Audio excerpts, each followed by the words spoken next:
السلام علیکم دوستو، تاریخ الخلفاء میں صفحہ نمبر 90 پر یہ حکایت نقل ہے۔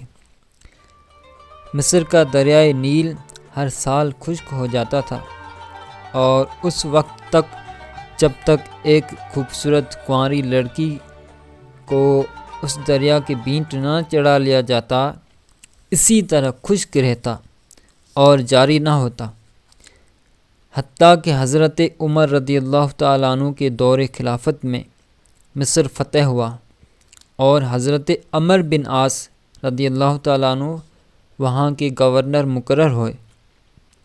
کچھ عرصے کے بعد حضرت عمرو بن عاص رضی اللہ تعالیٰ عنہ نے سنا کہ دریائے نیل خشک ہو گیا ہے۔ آپ نے لوگوں سے پوچھا کہ کیا ہر سال یہ دریا اسی طرح خشک ہو جاتا ہے؟ تو لوگوں نے بتایا، جی ہاں جناب، اسی طرح خشک ہو جاتا ہے، اور جب تک ہم ایک کنواری اور خوبصورت لڑکی اس دریا کے بیٹ نہ چڑھائیں یہ جاری نہیں ہوتا۔ گورنر صاحب نے فرمایا، یہ سال بسال ایک بے گناہ لڑکی کا ناحق قتل اور خون اسلام کو منظور نہیں۔ صبر کرو اور دیکھو خدا کو کیا منظور ہے۔ اور پھر آپ نے اسی وقت ایک چٹھی مدینہ منورہ میں حضرت عمر رضی اللہ تعالیٰ عنہ کی طرف لکھی، جس میں دریا کے خشک ہو جانے اور ہر سال ایک کنواری لڑکی دریا کے بیٹ چڑھانے کا مکمل تفصیل کے ساتھ واقعہ لکھا۔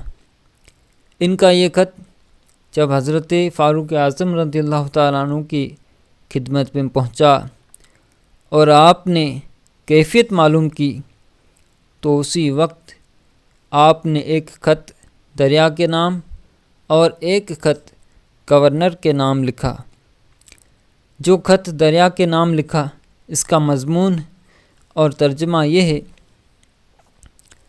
یہ خط اللہ کے بندے عمر بن خطاب رضی اللہ تعالیٰ عنہ کی طرف سے دریائے نیل کے نام ہے۔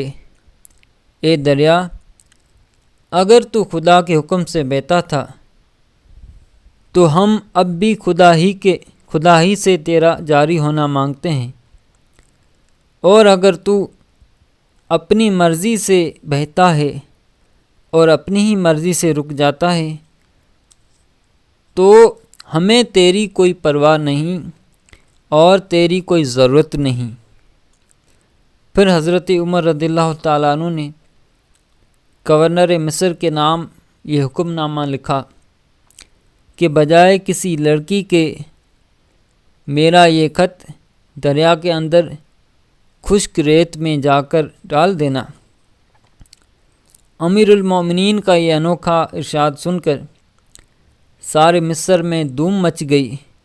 لاکھوں آدمی یہ منظر دیکھنے کو دریا پر جمع ہو گئے، اور کثیر مجمع کے ساتھ گورنر مصر بھی حضرت فاروق اعظم رضی اللہ تعالیٰ عنہ کا خط لے کر دریا پر پہنچے، اور پھر دریا کے اندر جا کر فاروق اعظم رضی اللہ تعالیٰ عنہ کا حکم نامہ دریا کو پہنچا کر وہاں سے باہر چلے آئے۔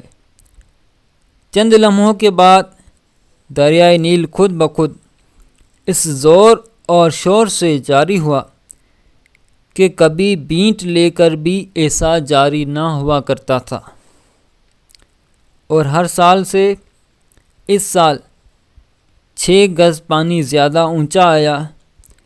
پھر اس دن سے ایسا جاری ہوا کہ آج تک بند ہونے کا نام نہیں لیا۔ پیارے بھائیو، اس حکایت سے جو ہمیں سبق ملتا ہے، حضرت فاروق اعظم رضی اللہ تعالیٰ عنہ کے حکم سے دریائے نیل جاری ہو گیا تو ان کی حکومت صرف عوام پر نہیں بلکہ پانی پر بھی تھی، اور یہ اسی وجہ سے ہے کہ وہ اللہ اور اس کے رسول صلی اللہ علیہ وسلم کے تابع دار تھے، اور ان کے پیروکار تھے اور رسول اللہ کے صحابی بھی تھے۔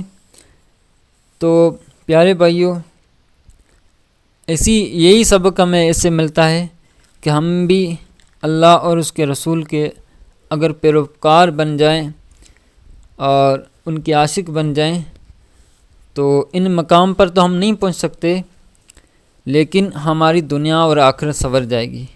اور جن بھائیوں نے ہمارے چینل کو سبسکرائب نہیں کیا وہ سبسکرائب کر دیں اور ساتھ میں بیل آئیکن کو بھی دبا دیں تاکہ ہماری نئی آنے والی ویڈیو آپ کے پاس سب سے پہلے پہنچے۔ شکریہ۔